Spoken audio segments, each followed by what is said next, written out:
companies that are public, they have boards, they have shareholders, and it all comes down to productivity and how do we make the most money, get the most out. I do think we're going to end up leaning into a time and a space where EBITDA, profitability, you have that, and then you have employee satisfaction is just as important. It's like a new way of thinking about how profitable or successful a company is. And I think if that was more public, then that would change the share price probably. Welcome to Season 2 of From the Blockchain, where we speak to today's most innovative entrepreneurs and thought leaders to impact the true potential of smart contract technology, Web3, and the digital frontier. I'm your host, Ashley Smith from Fame Lady Squad, and I'm thrilled to have you join today's top-tier community of forward-thinking trailblazers. We're here to foster a culture of idea sharing, creativity, and innovation that transcends industries, revolutionizes business, and drives meaningful conversation. If you're ready to forge a path to becoming a thought leader in your industry or organization, think of this podcast as your compass. Don't forget to subscribe, share, and be part of our amazing community. Oh, and please note that this podcast is for informational entertainment purposes only and should not be considered financial or investment advice. Alrighty, everybody, enjoy the show. Hello, everybody. Welcome back to From the Blockchain. I am so excited to be here with you today with today's guest, a leading female voice in digital culture. I'm talking about Shira Lazar. She is an Emmy-nominated host, interviewer, and content creator covering social media, AI and Web3, and digital wellness. As a leading voice around digital culture and emerging trends, she took the internet by storm with her web-first news brand, What's Trending, in 2011.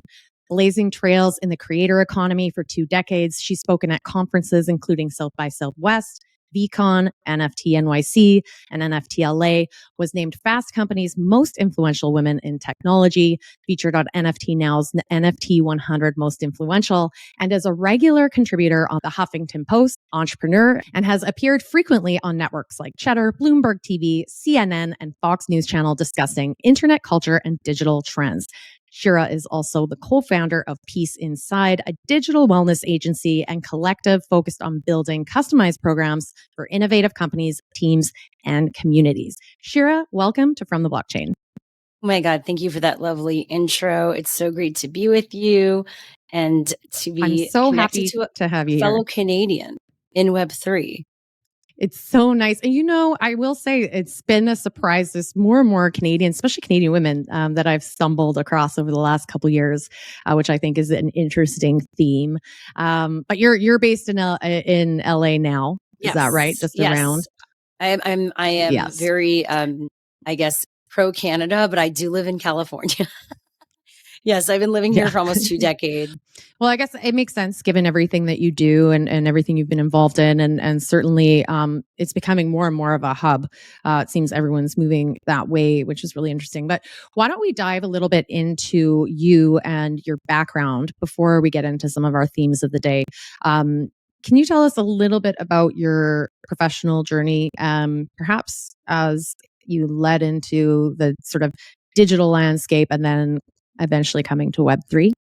Yeah, definitely. Well, it's crazy because I feel like I've been in digital for almost 2 decades because the minute that I came to LA in 2004, I graduated, not to age myself, but at that point I had the decision of whether to move into traditional media, which if I as a broadcaster, because my background is in on-air hosting, producing, and broadcasting, you would either go to a local news station, work your way up different markets, or you would audition and get like that big dream job with MTV or E.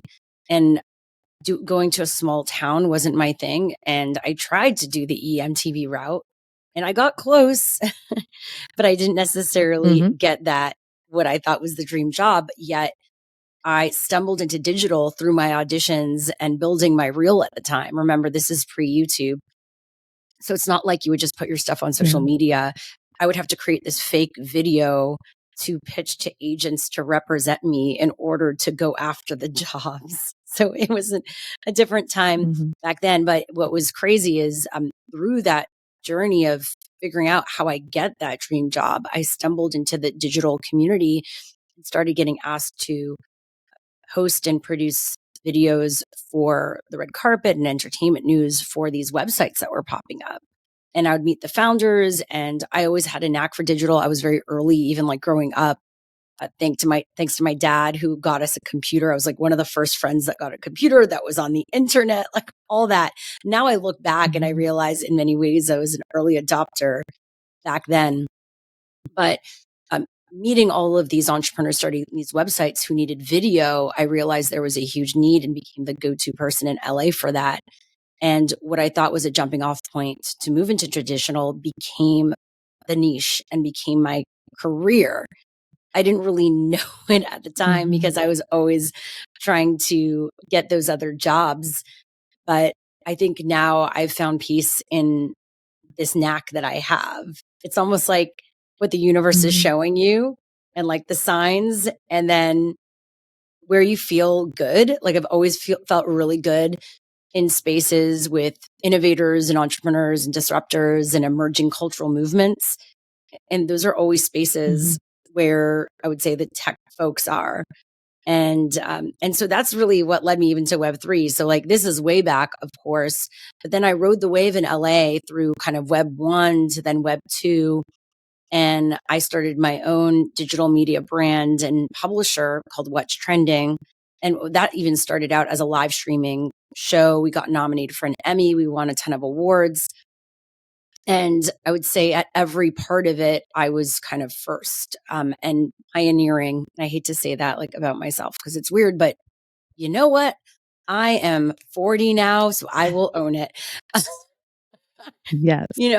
I was early to reporting about social media culture using the platforms, which is very meta. But at the time, there were tech reporters, and this is now. We launched What's Trending in 2011. So between 2007 and 2011, I started to report about these emerging spaces and communities popping up on social. And a lot of people at the time, like Mashable, were writing blog posts about it, but no one was doing video about it. And so I started doing that and was one of the first to cover these things through video, the viral video stars, the creator movement. Before, a lot of the morning shows and talk shows, even I would get the exclusive. And then that led to me starting What's Trending as a show, then building it from a show into an actual media brand for over the past decade and being thrown into entrepreneurship. And that came with a lot of highs and lows, which led me on a bit of a personal growth journey. And I actually thought the past 2 years that I was over digital, was really burnt out by it. And of course, the universe came calling again. And a few of my friends, the people that I'd been in Web 2 with, from the Kevin Roses to the Gary Vaynerchuks and Randy Zuckerbergs and Alexis Ohanian, I saw them start sharing about, besides just crypto, because crypto had already been popping up in 2008. Even before I was at the first ever Puerto Rico conference, I was very close to some spaces and communities there, but I didn't really feel or understand how I could contribute. So I think when I saw this new emergence coming out of even an evolution of the crypto scene with this digital art and more community building, it felt like more of a space that I felt like I could be in and thrive in. So I started getting asked to advise. I was starting to getting asked to host Twitter Spaces because I had been on Twitter since it feels like the beginning.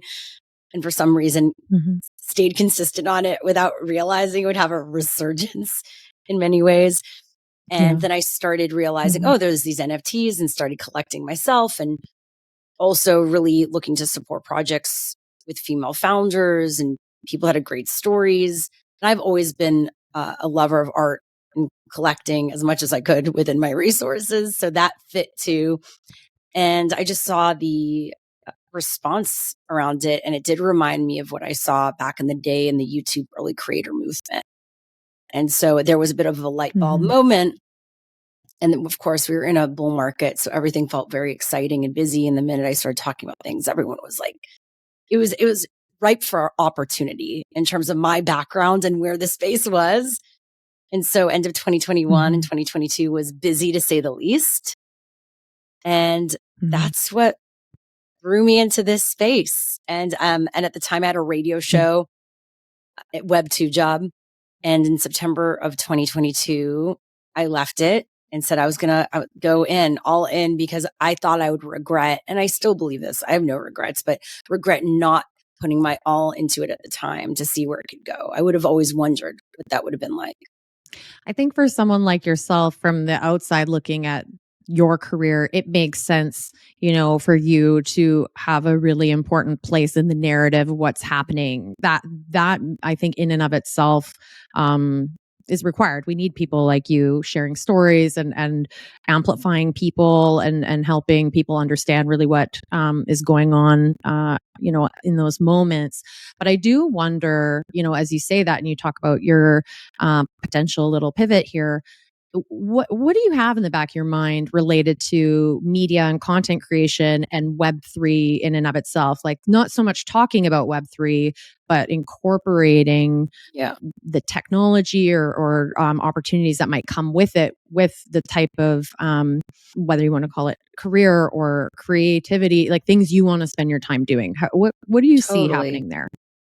Yeah, there's a difference between being the curator and creator and then being the builder.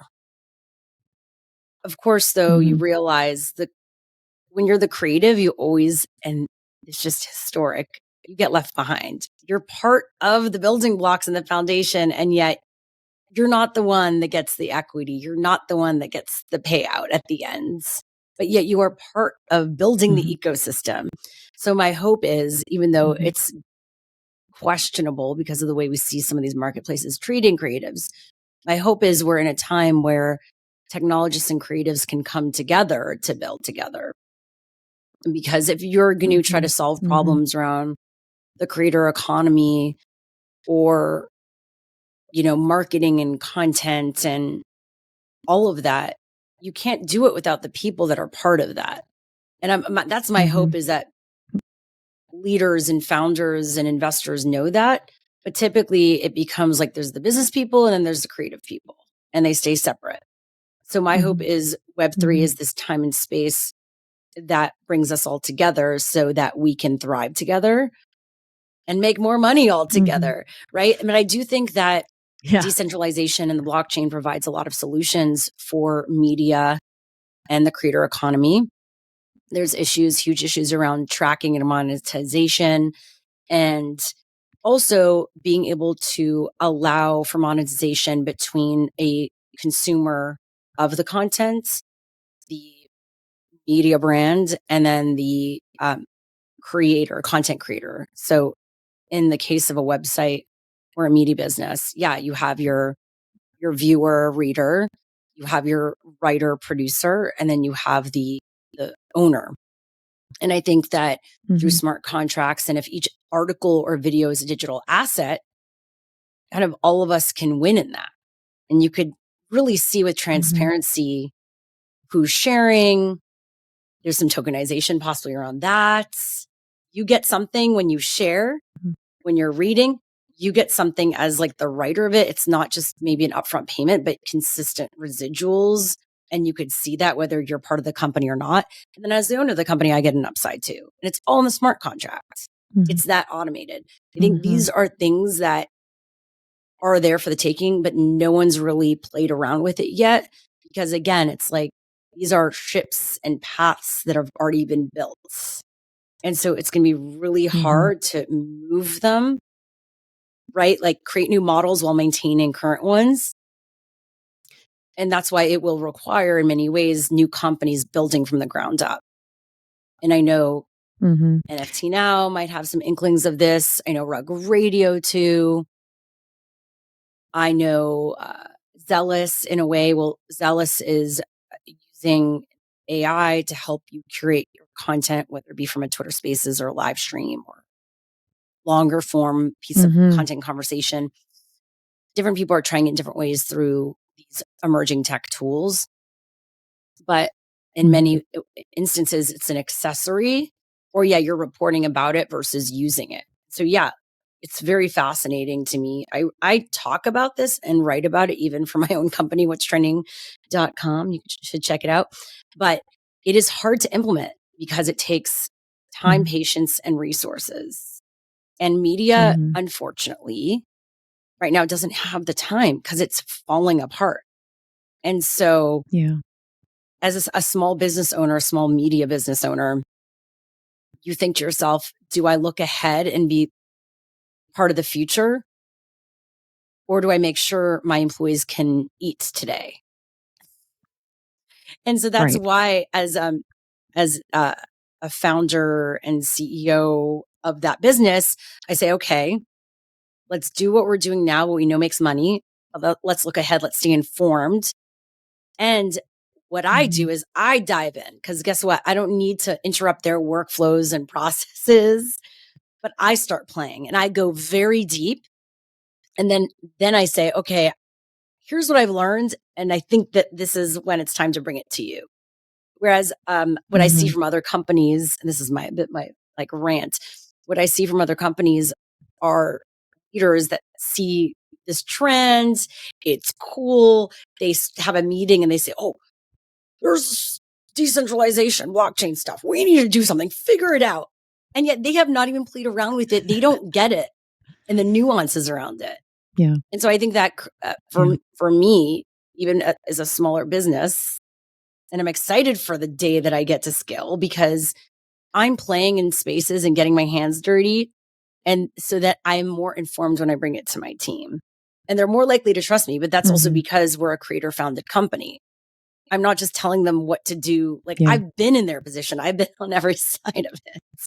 So that's what I think about Yeah. how blockchain can impact media in many ways. I keep thinking about that, 15 or 16-year-old young person who would look at someone like you and, maybe the way you had looked at people, role models in traditional media. And I'm sure there's many people that look up to you the way you had looked up to others, and think, how do I position myself to have a career path like that and have success? And, but at the same time, like, trying to keep their finger on the pulse so they aren't necessarily just looking at what, social media now is becoming more, it's not the traditional media, but it's certainly the mainstream media, right? Yeah. In many ways. And so I do encourage folks to at least try to keep their finger on a pulse. Young people that have time, perhaps. I do want to drop and mention your newsletter, the Alpha Weekly. Everyone should be Yeah. subscribed to Shira's newsletter.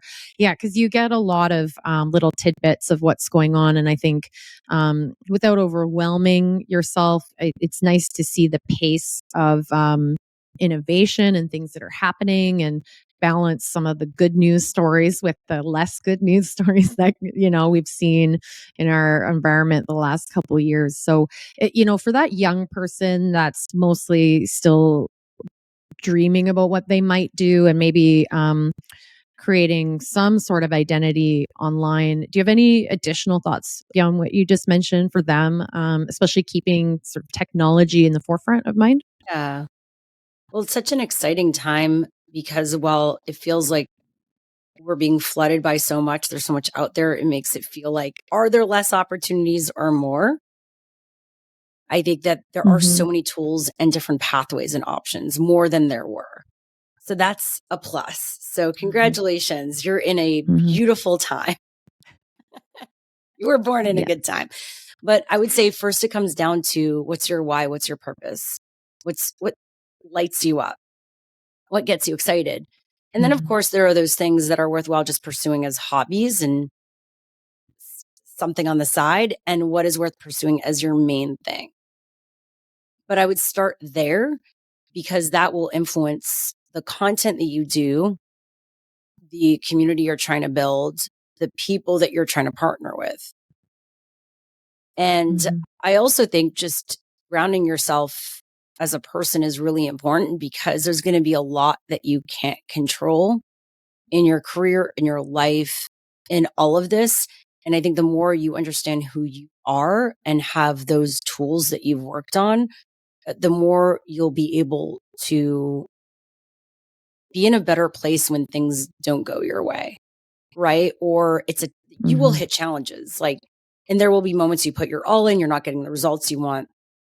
But if you know how to take care of yourself, you can create in a sustainable way that works for you and find and align the right people around you in that way too. When you don't know yourself and you're creating a ton and you're trying to reach these goals, I think that, listen, you can't avoid the life lessons. You know what I mean? Yeah. You can't avoid those life lessons.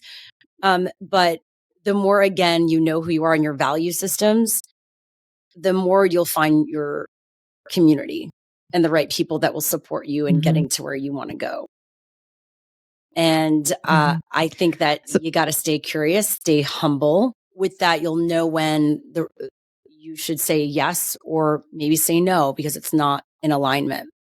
But I also always say, no one's going to, sorry to say this, but save you or find your ultimate solution for you. In the end is all on you. So do the work so that you can work on your fire, work on your light, because no one is going to light you up more than yourself. And that is just real talk.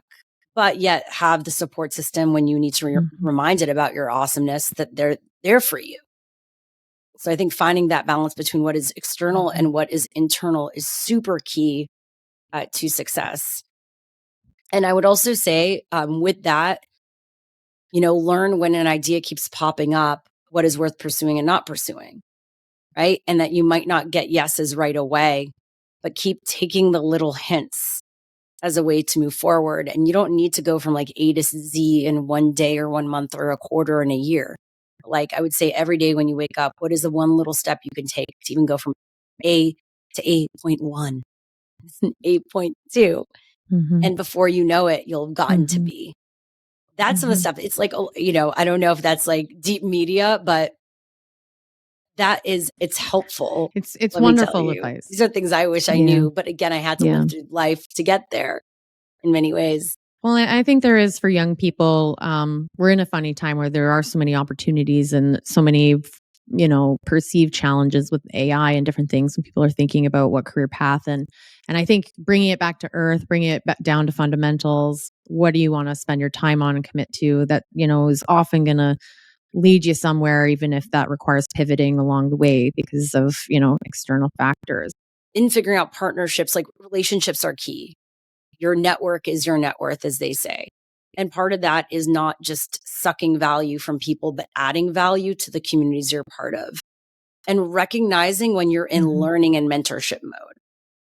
I think that the biggest thing, not to be ageist, when I see young people today, but there's people that want to help you, but receive the support. You don't need to know everything and to be at the top of your career. I think a lot of young people want to skip, and I was there, skip the learning, skip the young part or skip that chapter. And it's no, enjoy the chapter, enjoy the people that want to support you. You have I think between 20 to 30, a really beautiful, or 18 to 30 or so, a really beautiful time where you're in this place where you're reminding people of themselves when they're younger. And there's opportunities that will come in that stage that might not come in 30 plus. Let me just tell you. So if you try to skip that period of mentorship and learning, I think that you're really missing out on a lot. And with that, add value to what people are doing, right?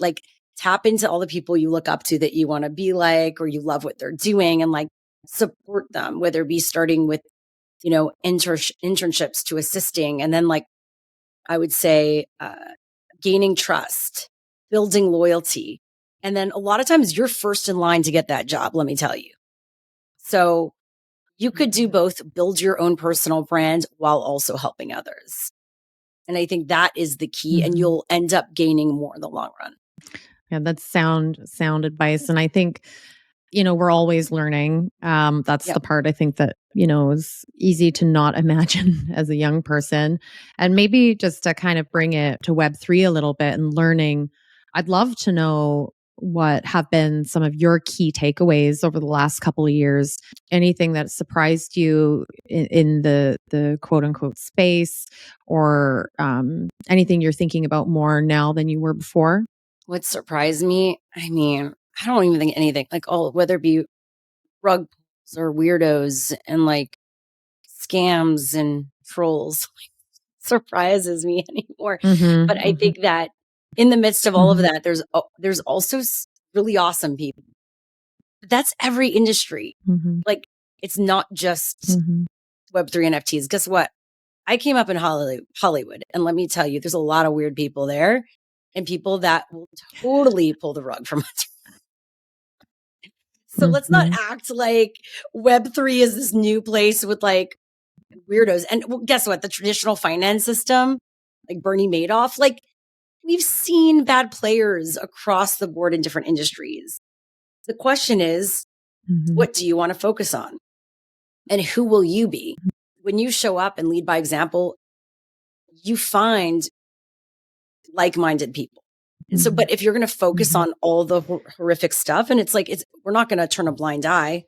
But if that's all you're focusing on and you're just like obsessed with replying and getting after these people, like you're missing a whole group of people creating amazing things and impact and like that are moving the needle. I've definitely taken note of the shift in perspective, having spent more time on LinkedIn lately, and really with a learning mindset. You're obviously very tapped in with people like startup culture, technology culture, entrepreneurial culture, and you work with clients who are likely doing things related to this technology.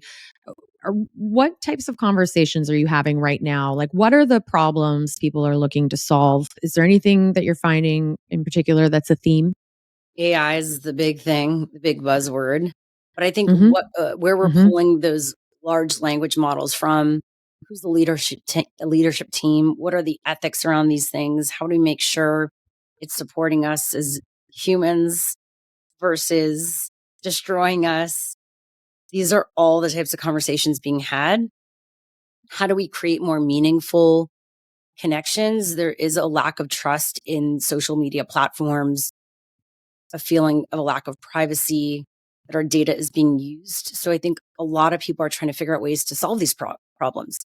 Then also in entertainment Mm-hmm. and media, we're seeing an uprising, right? Of feeling Mm-hmm. like people aren't being paid enough. The models aren't there to help the industry thrive. This is a long time coming. So I'm also seeing Mm-hmm. entrepreneurs and companies trying to solve that problem as well. And so Mm-hmm. overall, like where I play is definitely around innovation and emerging tech. I would say for impact, some of the work I'm doing is around even projects around the LGBTQ community for fundraising or creating better connections between people using the thing we all love, like possibly, you know, astrology or human design or Myers-Briggs tests, right? Like right now there's algorithms that connect us, but what if it was based on like how we all like connecting and we feel connected? You know, some of us know we connect better with this type of person or that type of person. So figuring out different ways to connect. So these are the types of Mm-hmm. things that I'm working on, and also the future of well-being as it relates to all of this in the modern world and technology. And so I'm doing that Mm-hmm. with my company. I'm doing that personally first. Everything starts personally. I could do everything for other companies, but ultimately the biggest lessons and learning happens when I throw myself into spaces and learn myself and then bring it into the work environments that I'm in. On the Mm-hmm. wellness side, I started a company a few years ago, Peace Inside, and we did virtual classes during COVID. We then ended up moving into corporate wellness. And we got hired by an NFT to do wellness in their Discord. And then that has led us on a whole other journey. And we did a whole collection with Deepak Chopra, Timepieces, and many other folks in a fundraiser for mental health charities in May for Mental Health Awareness Month. And now it's like we're figuring out the next stage of that company as well. Like, how do we create more of a structure around these tools in the spaces that we're in so that we are showing results, right? Because in the end, companies want to see either Mhm. what productivity increase, like less people quitting. How do they get their Mhm. employees more engaged? The system is being rebuilt, hopefully. And we would love, I personally would love all of this to be in the foundation of what we're building. So that's what we're trying to bring to companies, teams, and the communities that they're serving. We work with them to create customized wellness experiences virtually and IRL. Those are the things that Mhm. are top of mind for me, definitely. So, speaking of mental health, why don't you tell me a little bit about the journal that you have created based on that campaign? Yes. So, JOMO Effect, the campaign, the joy of missing out, an antidote to FOMO, which we all experience, modern day anxiety. So, really, what led to that campaign, the inspiration was the journal, even though we're starting to promote it after after that campaign that we did. So the JOMO journal, Joy of Missing Out journal, is a daily practice to help cultivate inner joy daily. And it was created by me and my co-founder of Peace Inside Live, Jordana Ream. And both of us love the practice of daily journaling. It's really been healing and a great way to process life and emotions and all of those things. Mhm. And so it was always kind of a bucket list thing to just have our own journal. Also, through a lot of our own sessions and workshops that we do, a lot of it involves reflections, right? So usually we're like, get that pen and paper out, or if you have some sort of notebook. So we've always wanted to launch our own journal, which is what we did. And in it, you'll find morning and nighttime prompts, including like asking Mhm. you what is one thing that I will choose joy in doing today? What's one thing that I will joyously choose not to do today? Because JOMO is all about joyously choosing out, joyously saying no, and having healthy boundaries with ourselves and others. And evening prompts that are just a reminder of like, what brought you joy today? What did I learn about myself today? What is one inspiring word that describes today? We also have inspiring quotes. And this is very much connected to the NFT community, digital art community. We have artists that were part of the JOMO Effect, 10 of those artists that we feature their art in the actual journal. And Mhm. each of their art, they were asked, what does joy mean to you? And their art reflects that. And then you also have yourself Mhm. one page every week where you could draw what joy means to you right now. The past 7 days of my joy of missing out looks like, and you have a blank space to draw or write or whatever you want to do. And so we are selling these at peaceinside.live/JOMO. Great gift for yourself or others.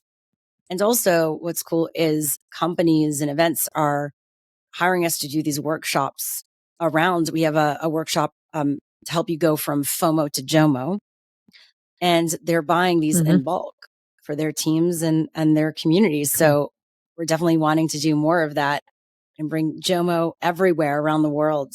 So maybe speak to that a little bit, especially when thinking about folks involved in digital transformation and technology and people who have taken, for example, a special interest in emerging tech.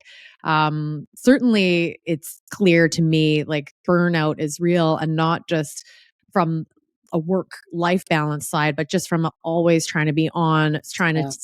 trying to stay on top of what is happening today, the good news, the bad news. Maybe you can speak a little bit to that. Like, why is it so important to you to be unpacking this stuff?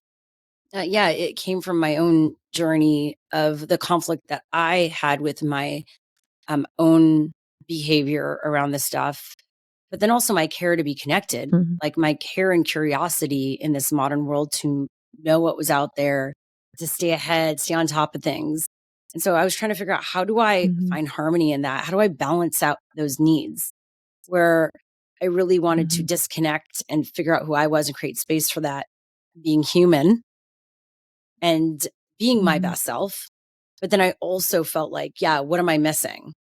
And so how do you Mhm. rebuild that relationship to better approach it so you can be intentional in your response to it versus reactive?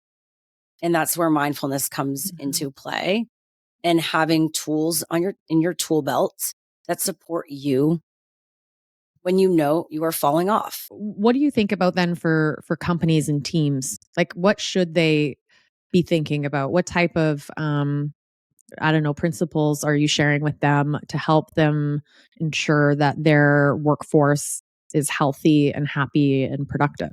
Yeah. I mean, this is a very challenging thing. And I think challenges are ripe for solutions, which is exciting, right? Because I think that the hardest thing, and we have an advisor to Peace Inside Live who, Dr. Raghu Apasani, and he owns the Minds Foundation and is like an incredible mental health professional.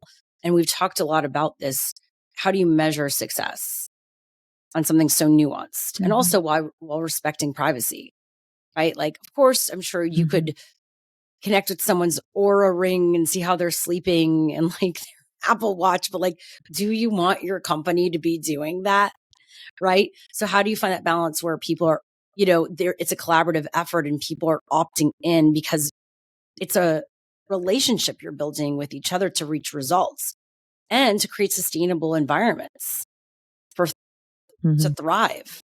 Right. Because in the end, if Mhm. we are spending so many hours in the work we're doing, how do we make it the best space it can be, while while respecting the fact and understanding that there will be challenges. There will be moments where you have to dive in and there's a lot of work. That's like anything. That's like your relationship with your partner, right? Or your family. Like nothing Mhm. I think is easy. It's like not about expecting unicorns and rainbows with these spaces we're in. But it's saying, Mhm. how do I create a safe space to make sure my team feels heard and seen and to co-create what would be effective for them? Because also everyone works differently. Everyone takes in information differently and outputs differently. So in this world of scale, how do we still create some customization and understanding around that? So when we work with teams right now, Mhm. we work with leaders and we hear what the problems are. Is it anxiety? Is it that there's a lack of energy? There's a lack of productivity. There's a lot of employees leaving, right? Turnover. Like, what is that? And then how do we Mhm. spare and then reverse engineer it? And a lot of times that is, being an in between the HR and the telehealth and creating holistic experiences. So you want to be a bridge to the mental health professionals they hopefully have access to, which also a lot of companies still don't include that in their health insurance. We can't solve every problem necessarily, Mhm. but these are things that I'm personally thinking about. And so a lot of times it is creating consistent experiences, and understanding how employees will take in that, again, that experience. So when we're working with a company like Spotify, their employees, they've said, they're not into things that seem spiritual or woo woo. They're a bit more Mhm. pragmatic and cerebral. So how are we building out sessions and with the right facilitators that allow for that? Right. And so we're Mhm. bringing in people again, weekly virtually or IRL. And then we're doing surveys and Mhm. trying to measure that response over time. And then I think there's a bit of probably coaching involved too that we've seen people are interested in, and also incentives to show up. How do you do that? Mhm. So these are all things we're like thinking Mhm. about as we're building. And then also, events, like there are so many employee appreciation events or retreats. How are you incorporating well-being into that in a way that feels like Mhm. authentic Mhm. and creating a space Mhm. where you're not just shoving it down people's throats, but it feels like it's meaningful? I'm curious, do you have any insight with the companies that you've worked with in this manner, what their workforce looks like? Like, are they, especially now post pandemic, if you want to call it that, like, are people mostly remote? Are they mostly hybrid? Are they getting back to the office? And how is that impacting their productivity and mental health? And I just keep thinking, I guess, about the value that a lot of people would argue comes with that person to person thing, and us all being so digital for the last several years. I'm curious if you have any sort of anecdotes or insights. related to Yeah, that I mean, issue. and I think there's been so many studies coming out too, right? Like there's personal Mm-hmm. experience and then there's research that is saying what people need and how they possibly want to work. And I think that even from my own experience with my own team, it's a mix. Some people want to continue working from home and some people want to be in person.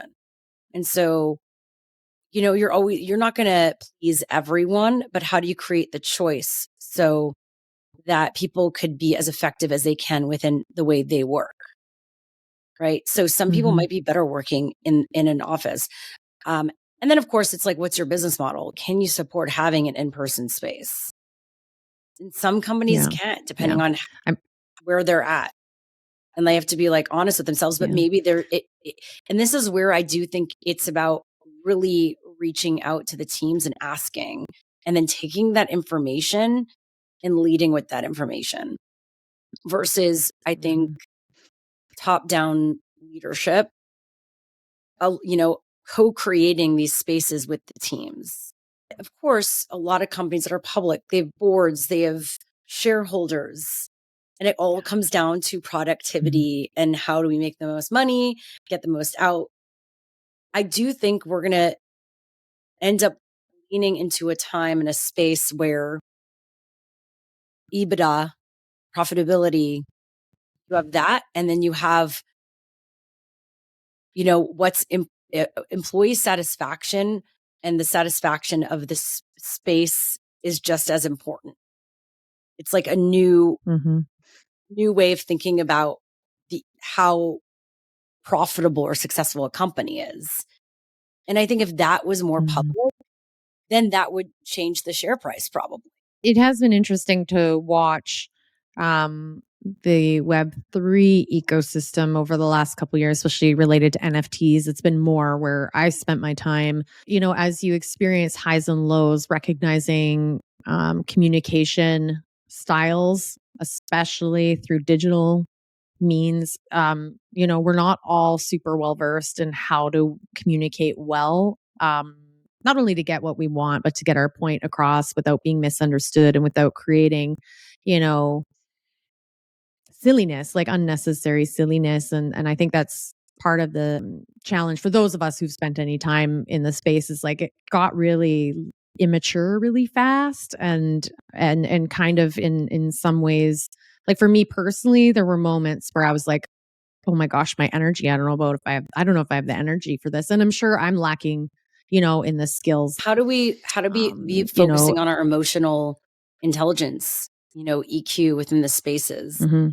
Yeah, that's an interesting topic, I think, for companies because more and more their teams are working remotely or at least communicating remotely, and in some cases are becoming more and more um, publicly identifiable as someone who works for that company.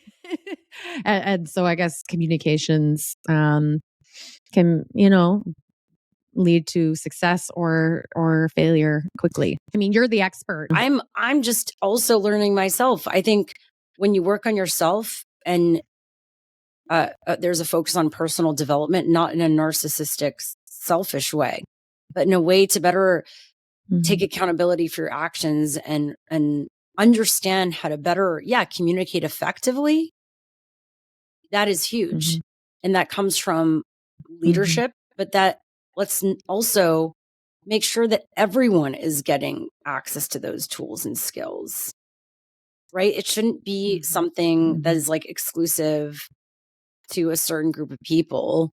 I think that any sort of workforce is better for it when everyone is aligned with that and learning together. And Mhm, mhm. that requires an Then investment.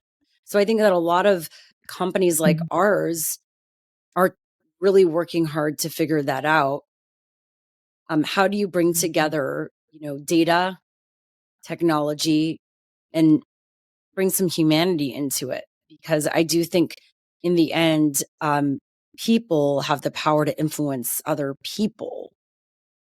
Are there any closing thoughts on, what you're excited about and really from innovation forward perspective? Is there anything that you're hyped about for the end of 2023 or 2024? Yeah, I mean, kind of everything we spoke about. I am still Hmm. intrigued by AI. I'm co-creating with AI.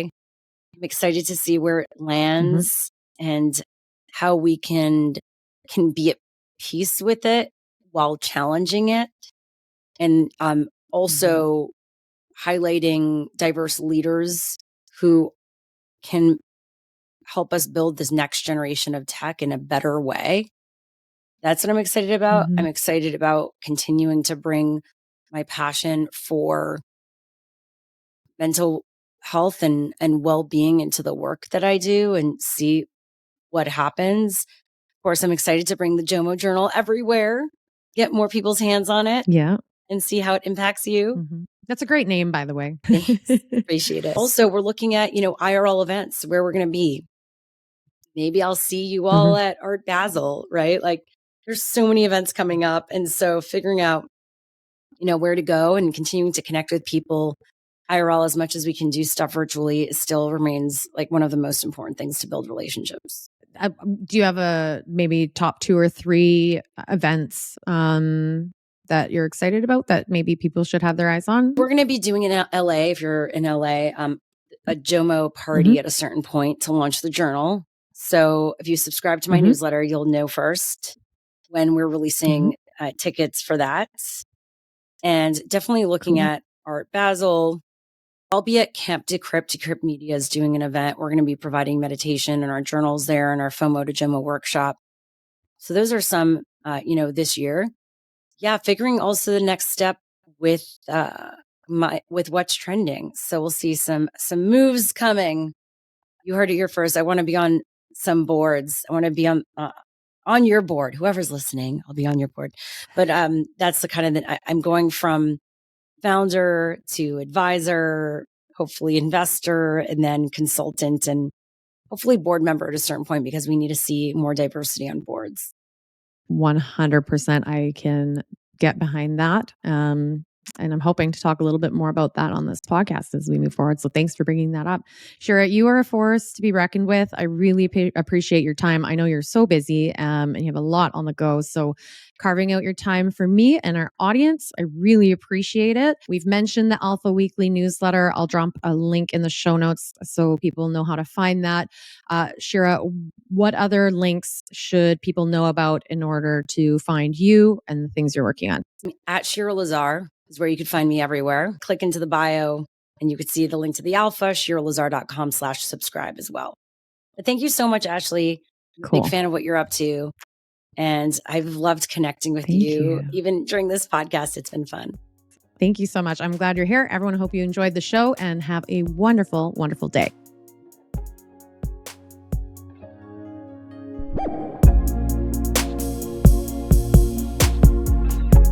Thank you so much for tuning in to this week's episode of From the Blockchain. I really hope you enjoyed the show. If you have any ideas about future episodes, including themes or potential guests, please check for a link in the show notes. Happy to hear from you. Also, if you're interested in being a potential sponsor for From the Blockchain, I'd love to hear from you as well. Check for a special link just for you in the show notes. All right, everybody, again, thanks for being here. Love the show, love being with you. Please remember to subscribe, review, and share with your friends. Until next week, have a great one.